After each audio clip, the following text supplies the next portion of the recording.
Polisi sebelumnya telah menangkap seorang pria yang telah masuk dalam daftar pencarian orang terkait pembuatan senjata api rakitan.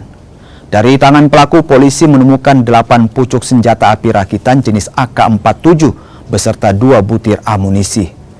Setelah mengembangkan kasus, polisi kemudian menangkap 2 pelaku lainnya. Selain terlibat senjata api ilegal, kedua pelaku lainnya terlibat peredaran narkoba jenis sabu di Manokwari. Dari tangan pelaku, polisi menemukan 100 gram lebih sabu. Kini, polisi masih mengejar pelaku lainnya lantaran diduga puluhan senjata sudah dijual ke masyarakat.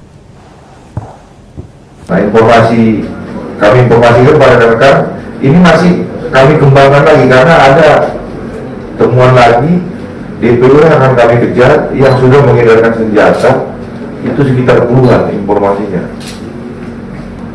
Karena ini tidak akan berhenti, apalagi sekarang suasana menjelang pemilu, kita mau menciptakan situasi yang kondusif, tidak ada gangguan.